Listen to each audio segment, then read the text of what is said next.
दोस्तों आइए देखते हैं सैफ न्यूज़ पर आज कुछ खास मुख्तसर अहम खबरें। गुज़िश्ता जुमा के रोज़ मालेगांव शहर के नुमानी नगर इलाके में रात सलमान खान जाकिर खान पर हमला हो गया था। सलमान खान पर इक़दाम कत्ल के तहत उसके आरोपियों के खिलाफ मुकदमा दर्ज किया गया। पवारवाड़ी में 307 के तहत मुकदमा दर्ज किया गया। सलमान खान को पहले एकरा हॉस्पिटल ले जाया गया, जहां शदीद हालत होने की वजह से उसे नासिक रिफर किया गया। नासिक में सलमान खान का इलाज जारी है। इस दौरान पुलिस ने 24 घंटे में कार्रवाई करते हुए 3 मुलजिमीन पर मुकदमा दर्ज किया है। फहीम, रियाजुद्दीन, ताजुद्दीन, जो ताजुद्दीन मेंबर के लड़के हैं, रियाज, ताजुद्दीन और फहीम जो नदीम फिटर के भाई हैं, फहीमुद्दीन पर भी मुकदमा दर्ज हुआ है। इस मामले में पुलिस ने तीसरा आरोपी नदीम फिटर को फरार बताया है। यानी जुमा के रोज नुमानी नगर में होने वाले हमले में सलमान खान के खिलाफ 3 अफराद पर मुकदमा दर्ज किया गया, 2 गिरफ्तार, 1 फरार। नदीम फिटर का भाई फहीमुद्दीन गिरफ्तार किया गया। वहीं ताजुद्दीन मेंबर के बेटे रियाज को भी पुलिस ने गिरफ्तार किया है। नदीम फिटर इस मामले में फरार बताए जा रहे हैं। दोस्तों भिवंडी से बड़ी एक दिलसोज खबर आ रही है कि एक मुअज्जिन ने, जो मस्जिद में रहा करता था, इसने इगलामबाजी कई बच्चों के साथ में की। बाद में एक 16 साल नौजवान का 4.5 साल कत्ल करके उसने अपने दुकान के नीचे इसके आज़ा को दफन कर दिया था। इसकी तफसीलात कुछ इस तरह है कि मौलाना गुलाम रब्बानी नाम का ये आदमी, जिसे मौलाना नहीं कहना चाहिए, ये नेहरू नगर नई बस्ती की एक सुन्नी मस्जिद में मुअज्जिन का काम किया करता था और बाजू में छोटी मोटी दुकान भी चलाया करता था, जहां इसने एक 7 साला बच्चे के साथ हमजिनसी की कोशिश की, जिसे भिवंडी के ही साकिन शोएब शेख रशीद ने 2020 में ये वाकया हुआ था, उसने इसे देख लिया। तो मौलाना ने खामोशी से शोएब शेख रशीद का कत्ल करके उसके जिस्म के कई टुकड़े करके अपनी दुकान के नीचे इन्होंने उस बच्चे को दफन कर दिया। शोएब 16 साला नौजवान को दफन करने के बाद ये मौलाना धड़ल्ले से वही दुकान चलाता था और उस इलाके में रहा करता था। रेशा दवानी ये हुई कि शोएब के घर वाले इसी मौलाना से दुआ तावीज़ कराया करते थे कि हमारा बच्चा शोएब गुज़िश्ता कई सालों से लापता है। शोएब के ताल्लुक से भिवंडी पुलिस स्टेशन में, निजामपुरा पुलिस स्टेशन में शिकायत भी दर्ज करवाई गई थी कि शोएब लापता है। 4.5 साल तक इनके अफराद खाना ने कोशिश की, मगर न उसका कुछ पता चल सका कि वो जिंदा है या मुर्दा है, न उसका कोई सुराग लग सका। मगर अचानक मौलाना गुलाम रब्बानी को पुलिस ने गिरफ्तार किया इस कत्ल के मामले में। हालांकि मौलाना गुलाम रब्बानी जब 2020 में इस बच्चे का, नौजवान का कत्ल करने के बाद अपने नीचे जमीन में दफन गाड़ने के बाद में ये मौलाना दुकान चलाया करता था। 2023 में भी इसने एक बच्चे के साथ में हमजिनसी की कोशिश की। पुलिस ने इसे पुलिस स्टेशन में तलब किया। पुलिस इंचार्ज आने ही वाले थे कि इस दौरान ये पुलिस स्टेशन में बैठे बैठे फरार हो गया। फरार होने के बाद ये हिमाचल प्रदेश में रहा करता था एक मस्जिद के पास में। उसके बाद इसने उत्तराखंड में रहना शुरू किया अपना हुलिया बदल के। लेकिन अचानक पुलिस के हाथ लंबे होते हैं, कानून के हाथ लंबे होते हैं कि गुलाम रब्बानी को उत्तराखंड से गुज़िश्ता 2 रोज कबल गिरफ्तार किया गया एक बच्चे के हमजिनसी के मामले में। जब इससे तफ्तीश शुरू की गई और पुलिस के डंडे पड़े तो इसने कबूल किया कि सन 2020 में शोएब रशीद शेख नामी जो नौजवान गुमशुदा जिसे बताया जा रहा है, इसे मैंने ही कत्ल किया था। मैं एक बच्चे के साथ हमजिनसी कर रहा था और इस शोएब ने मुझे देख लिया था, इसलिए मैंने उसका कत्ल करके गाड़ दिया। 4.5 साल कबल गुमशुदा हुए शोएब शेख के जिस्मानी आज़ा दुकान से खोदकर कालीना की फॉरेंसिक लेबोरेटरी में जांच के लिए भेजा गया है। उसके जिस्म के कई हिस्से और हड्डियां इसकी दुकान के नीचे से जब्त की गई है। वहीं दोस्तों भिवंडी में एक और कत्ल का मामला सामने आया कि श्री कुमार विष्णु नामी एक मजदूर का कत्ल हो गया और उसकी लाश झाड़ियों में फेंक दी गई। जब सीसीटीवी कैमरा चेक किया गया तो चितरंजन नामी ये नौजवान को गिरफ्तार किया गया। श्री कुमार नामी नौजवान मजदूर के कत्ल में चितरंजन नामी मजदूर को गिरफ्तार किया गया, जो दोनों साथ में ही काम किया करते थे। हमारे अतराफ धुलिया शहर से भी एक दिलसोज खबर रही कि फैज़ अहमद मुराद हुसैन अंसारी मछली बाजार का साकिन नद्दी रोड से टू व्हीलर पर गुजर रहा था कि सामने से आने वाले दो लोगों से इसकी कट लग जाने पर तूतू में तकरार हुई और सामने वाले दो लोगों ने धुलिया के फैज़ अहमद मुराद हुसैन अंसारी साकिन मछली बाजार को डंडों से और दीगर असिया से औजारों से पीटा, जिसके चलते धुलिया का फैज़ अहमद मछली बाजार का जाय हादसा पर ही हलाक हो गया। वहीं धुलिया में एक बड़ी कार्रवाई पुलिस ने यह भी की है कि 70 मेंटल नामी आदि मुजरिम को गिरफ्तार करके उस पर मौका के तहत कार्रवाई की गई है। 70 मेंटल पर 43 मुकदमा दर्ज थे। गुज़िश्ता दिनों कल हमने खबर लगाई थी कि गोल्डन नगर रजापुरा इलाके में अंसारी अब्दुल्ला नामी नौजवान ने खुदकशी कर ली, जो खालिद सिकंदर के मामाजाद भाई है। आज कानूनी मराइल से गुजरने के बाद नाश वर्षा के हवाले की गई और उसकी तदफीन हुई। दोस्तों, मालेगांव शहर के राम सेती पुल पर ये कार MS-01 पासिंग की गुज़िश्ता कल खड़ी की गई। कुछ दुकानदारों ने बताया कि इस कार में से 3 लेडीज और 3 जेंट्स, 3 मर्द और 3 ख्वातीन शराब के नशे में उतरे। उनके पास तलवार और दीगर सामान हथियार भी थे। इन लोगों ने कई रिक्शा किया और ना जाने कहाँ चले गए। जब से ये कार यहाँ पर खड़ी हुई है, इस कार के शीशे टूटे हुए हैं। ये लोग कोई वारदात करके आए थे या कोई झगड़ा करके आए थे, ये कुछ मालूम नहीं हो सका। रामदास बोरसे ने इस बाबत पुलिस में शिकायत दर्ज कराई कि इस कार की तफ्तीश की जाए। मालेगांव शहर लोकमान्य हाई स्कूल के 2 ट्रस्टियान पर और एक सीनियर क्लर्क और एक हेड मास्टर पर मुकदमा दर्ज हुआ था। एडवोकेट वासिफ साहब ने इसकी नुमाइंदगी की इन लोगों की, और इन लोगों को 4 दिन के लिए इंटेरियम बेल दे दी गई है, यानी मंगल तक इन लोगों को गिरफ्तार ना किया जाए। इस दौरान वो लोग अपनी बेगुनाही के सवाबित कोर्ट में पेश करेंगे। एडवोकेट फैज वासिफ ने बताया कि अल्ताफ वकील जो जाली दस्तावेज मामले में गिरफ्तार है, इनकी जमानत के लिए अरीजा दाखिल किया गया था, जो जमानत मंजूर होने की उम्मीद थी, मगर शिशिर हीरे जो सरकारी वकील है, इन्होंने दिफाई में कहा कि अल्ताफ वकील को जमानत देने से जाली दस्तावेज मामले में शवाहिद में खुर्द-बुर्द हो सकता है। ज़ैनुद्दीन मंसूरी मरहूम मसूल सोशल वर्कर, जिनका कोरोना के अय्याम में विसाल हो गया, अल्लाह उनको जन्नत नसीब करे, उनका बेटा मालदा इलाके से आ रहा था कि कुछ लोगों ने लूट मार की कोशिश की। उन्होंने वहां कई बुजुर्गों को भी छीन झपट की और इस लड़के से भी मार ठोक की, जिसके बाद वो शदीद जख्मी हुआ। सिविल हॉस्पिटल लाया गया। कानूनी मराइल के बाद उसे सहारा हॉस्पिटल रवाना किया गया, लेकिन कोई जनरल सर्जन नहीं होने की वजह से और ज़ैनुद्दीन मंसूरी के लड़के की तबीयत शदीद खराब होने की वजह से फारा हॉस्पिटल में उसे जेर इलाज किया गया। पवारवाड़ी पुलिस स्टेशन इस बाबत तफ्तीश कर रही है, मगर उस इलाके में हमेशा इस तरह छीन झपट और मार झाड़ की वाकयात सामने आते हैं। मालेगांव में 2 DYSP थे, तेगबीर सिंह सिंधु और सूरज गुंजाड़। तेगबीर सिंह सिंधु ASP बना दिए गए, तो मालेगांव सेंट्रल DYSP का कामकाज सूरज गुंजाड़ संभाल रहे हैं, जो आउटर के DYSP थे।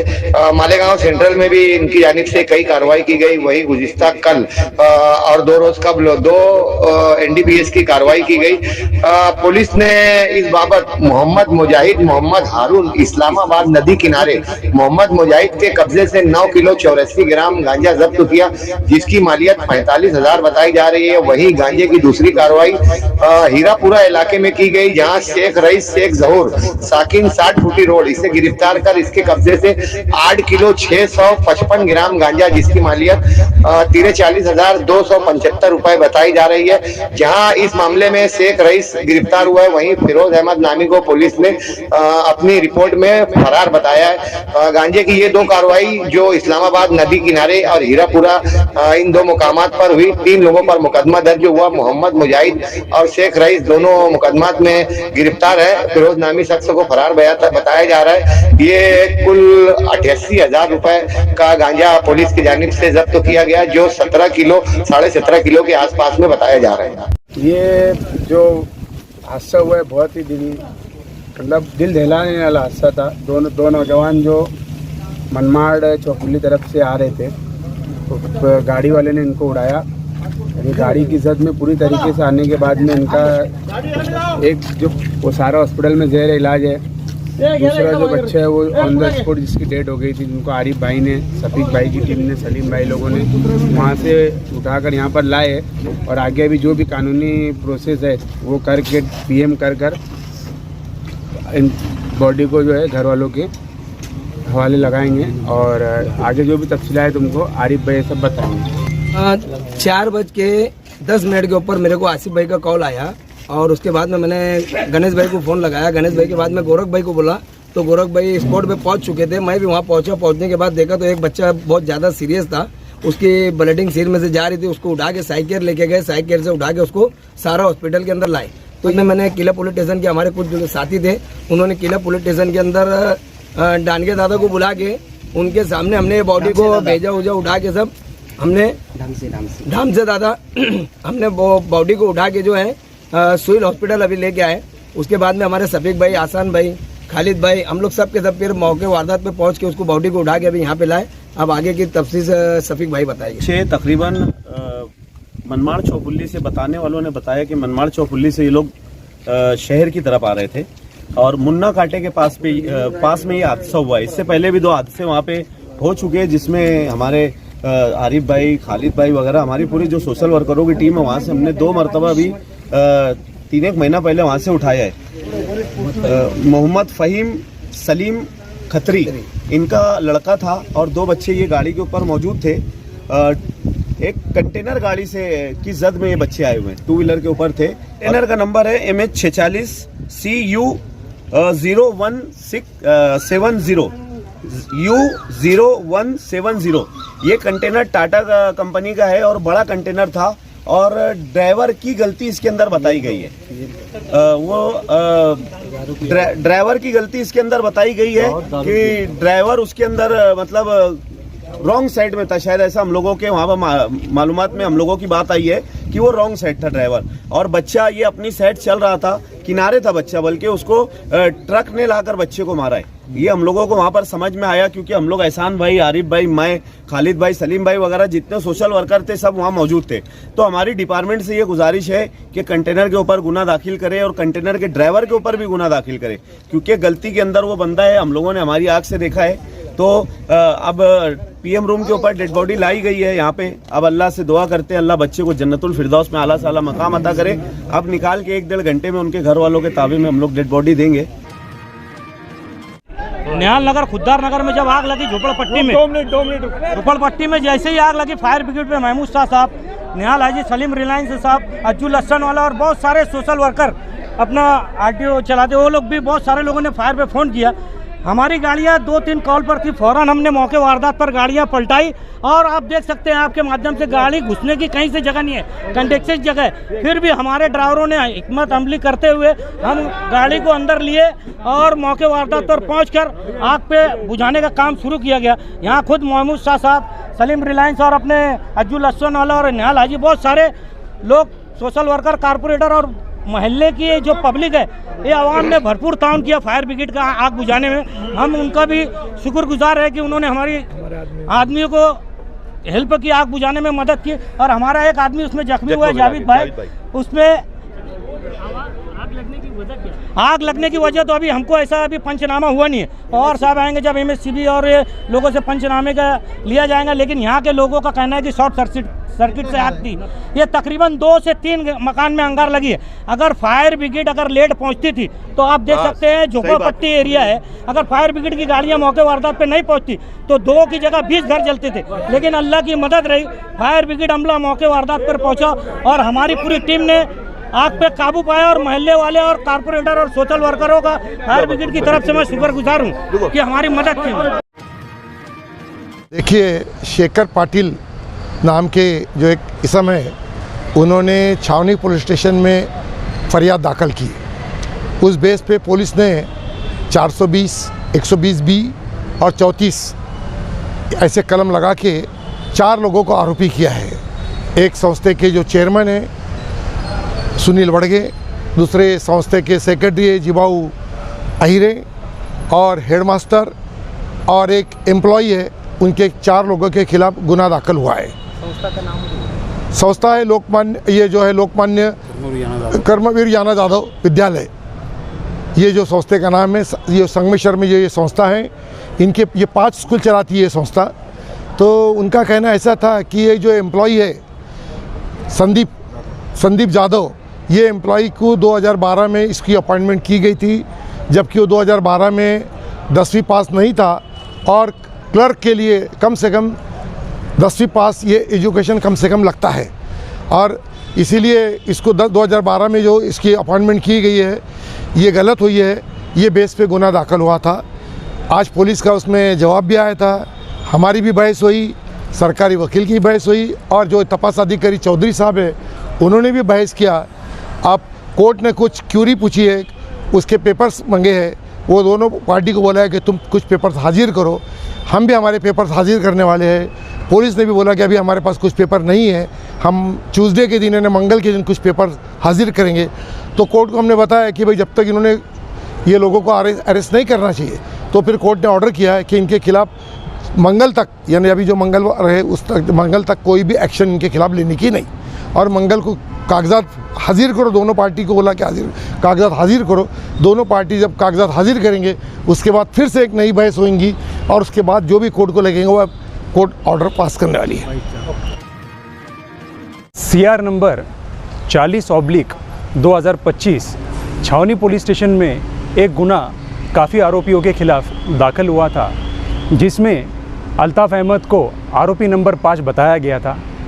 अल्ताफ़ अहमद के खिलाफ़ में जो BNS के 318(4), 336(3), 340, 338(2) और सेक्शन 8 और 11 एंटी करप्शन एक्ट के सेक्शन बाद में बढ़ाए गए थे। इन सभी के एतबार से डोलारे मैडम की कोर्ट में एक बेल एप्लीकेशन दाखिल किया गया था।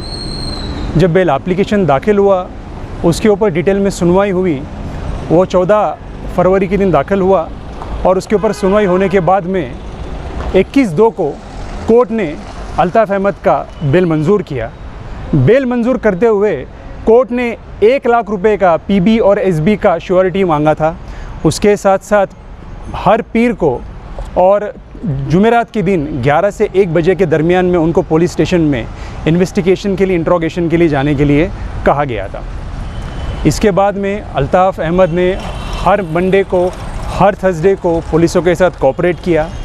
हमेशा पुलिसों के साथ में उन्होंने उनकी इन्वेस्टिगेशन में हमेशा साथ में खड़े रहे और जो भी सवालात पूछे गए इस मामले के एतबार से हर सवालात का उन्होंने इत्मीनान बख्श जवाब भी दिया।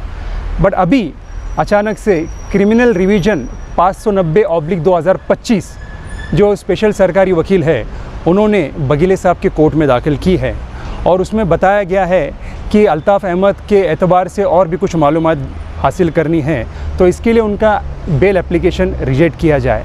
जबकि ये बेल एप्लीकेशन, जो कैंसिलेशन ऑफ बेल एप्लीकेशन दाखिल किया गया है, ये सरासर बेबुनियाद है।